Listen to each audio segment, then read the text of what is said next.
Previous class में हम लोगों ने Newton first law of motion, Newton second law of motion देखा था। ठीक है, ये क्लास में हम लोग Newton third law of motion देखने वाले हैं और law of conservation of momentum क्या है उसके बारे में स्टडी करने वाले हैं। Newton third law of motion आप जानते हो, कुछ एक्टिविटीज़ या फिर कुछ एग्जांपल्स मैं दूँ जिसके थ्रू ये चीज़ें बहुत आपको आसान हो जाएगी।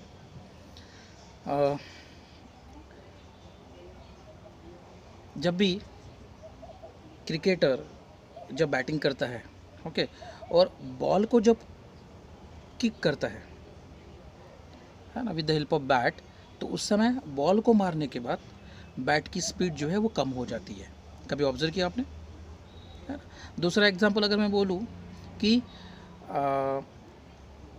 रॉकेट का जो मैकेनिज्म अगर आपने देखा होगा कि रॉकेट नीचे से जब फ्यूल छोड़ता है ना, या फिर जब कंबशन ये प्रॉपर्टी जब इस्तेमाल होती है, जब जलता है, तो रॉकेट जो है फायरिंग होते समय उसका अगर मैकेनिज्म देखोगे तो वो ऊपर जब जाता है तो नीचे से काफ़ी सारे फ्यूल को जनरेट करता है या फिर रिलीज़ करते हुए आपको देखने को मिलेगा।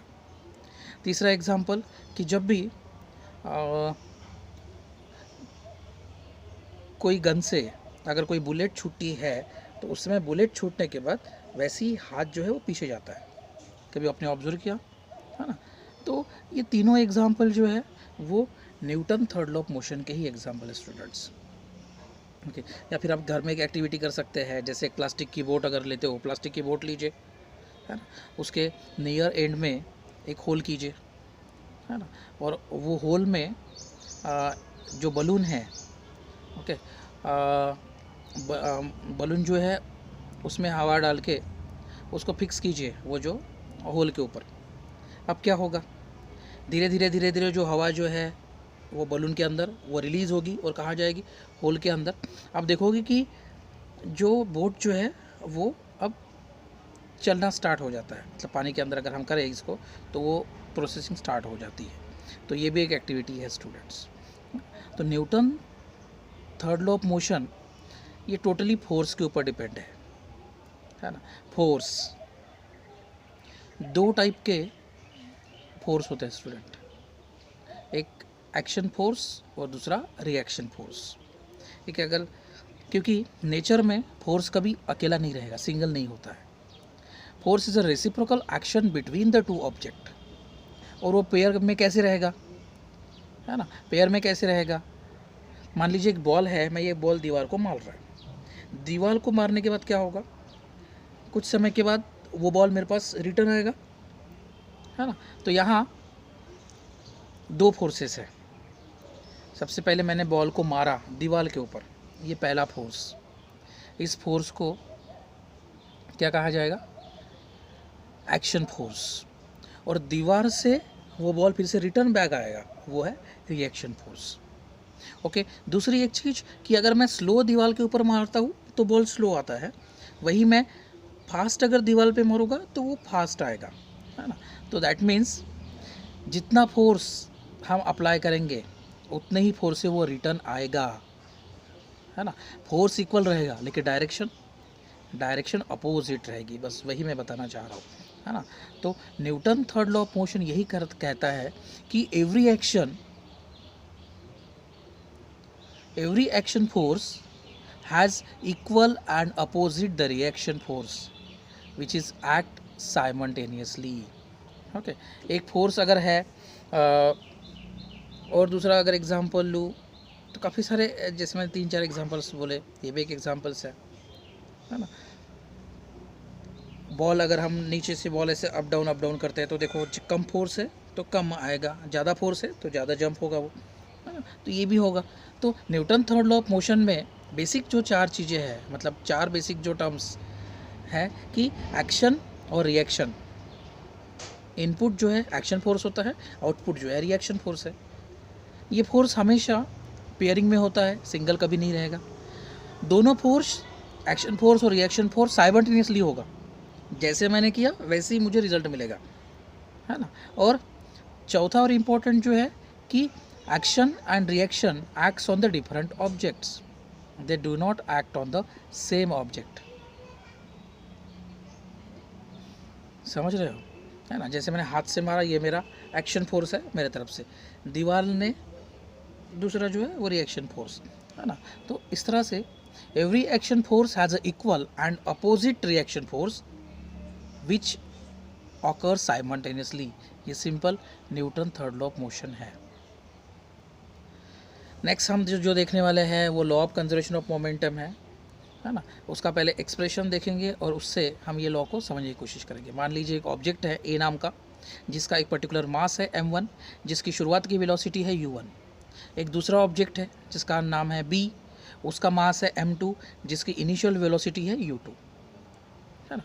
अब according to the formula of momentum, हम लोगों ने मोमेंटम का फॉर्मूला देखा था, क्या होता है वो, मास इंटू क्या होता है, मास इंटू वेलोसिटी, है ना। तो momentum of A after the collision क्या होगा, m1 इंटू v1, है ना, क्योंकि इनिशियल वेलोसिटी u1 u2 थी, फाइनल वेलोसिटी v1 v2 है ना, दो अलग अलग ऑब्जेक्ट की respective. Newton third law of motion के हिसाब से दोनों फोर्स इक्वल रहेंगे।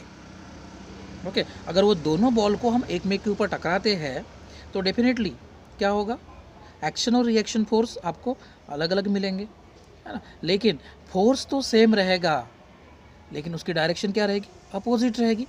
और इसीलिए हम बोल सकते हैं कि momentum of b after the collision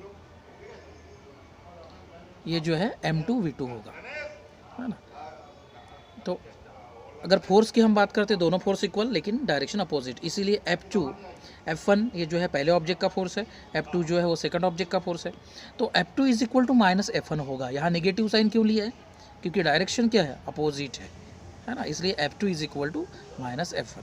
उसके रिस्पेक्टिव वैल्यू को पुटअप करेंगे। हम जानते हैं कि force is equal to mass into acceleration होता है, इसलिए F2 is equal to m2a2 is equal to minus m2a1, है ना। तो एक्सप्रेशन बनेगा रिस्पेक्टिव एक्सेलरेशन, हम जानते हैं change in velocity upon time, a is equal to v minus u upon t। तो वैसे ही a2 की वैल्यू पुटअप करेंगे, a1 की वैल्यू पुटअप करेंगे, ठीक है। यहाँ दोनों तरफ tt है तो tt इजीली कैंसिल हो जाएगा। तो हमें क्या मिला, m2 v2 minus u2 is equal to minus m1 v1 minus u1, ठीक है। ये ब्रैकेट को अगर हम ओपन करते हैं तो आपको मिलता है m2 v2 minus m2 u2 is equal to minus m1 v1 plus m1 u1। Okay, अब मैं नेगेटिव टर्म्स को, जो नेगेटिव टर्म्स है उसको राइट साइड में शिफ्ट करता हूँ तो पॉजिटिव बन जाती है, राइट साइड वाली नेगेटिव टर्म्स लेफ्ट साइड में शिफ्ट करता हूँ तो पॉजिटिव बन जाती है ना। तो आपको क्या मिलेगा, m2 v2 plus m1 v1 is equal to m1 u1 plus m2 v2, है ना। ये m2 v2 plus m1 v1 क्या है, ये मैग्नीट्यूड है किसका, टोटल फाइनल मोमेंटम का। और m1 u1 plus m2 u2 क्या है, ये magnitude of the total initial momentum, है ना। तो हमारा law of conservation of momentum क्या कहता है कि टोटल इनिशियल मोमेंटम का मैग्नीट्यूड और फाइनल इनिशियल मोमेंटम का मैग्नीट्यूड हमेशा सेम होता है ना। ऐसे समय पे अगर हम एक्सटर्नल फोर्स अप्लाई नहीं करते हैं, मान लीजिए, है ना, when no external force is acting on the two interacting object the total momentum remains the constant. दो बॉडी एक में के ऊपर टकरा रही है और हम कोई एक्सटर्नल फोर्स अगर अप्लाई नहीं करते हैं तो टोटल मोमेंटम हमेशा कांस्टेंट होता है, वो चेंज नहीं होगा। समझ रहे हो आप, है ना। तो when the two object collides the total momentum before the collision equal to the total momentum after the collision। वही चीज़ जो है वो कॉलोरी के फॉर्म में यहाँ बताई हुई है ना।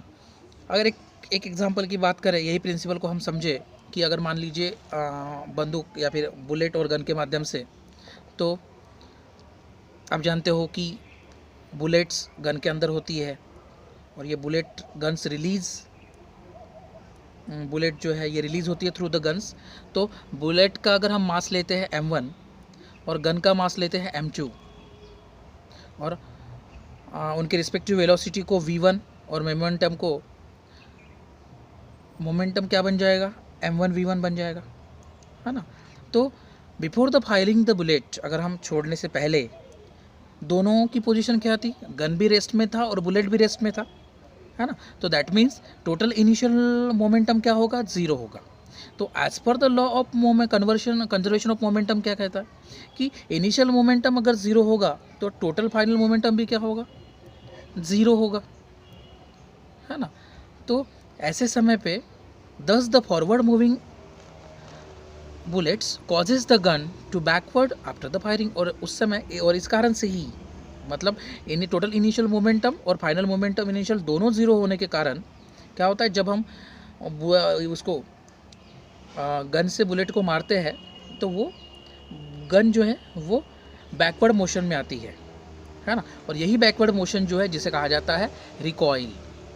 ओके, और रिकॉइल का एक्सप्रेशन जो है कुछ इस तरह से रहेगा, m1v1 plus m2v2 is equal to 0। Therefore velocity of the recoil जो v2 हम बोलते हैं उसका एक्सप्रेशन रहेगा minus m1 upon m2 into v1। फिर से माइनस साइन इंडिकेट कर रहा है कि डायरेक्शन अपोजिट नेगेटिव डायरेक्शन से। ओके, तो ये चैप्टर में हम लोगों ने मतलब टिल अभी हम लोगों ने देखा था कि Newton third law of motion और laws of conservation of momentum. ठीक है, इससे रिगार्डिंग जो प्रॉब्लम्स है हम नेक्स्ट क्लास में लेंगे। ठीक है, तो आज के लिए इतना ही। Thank you students.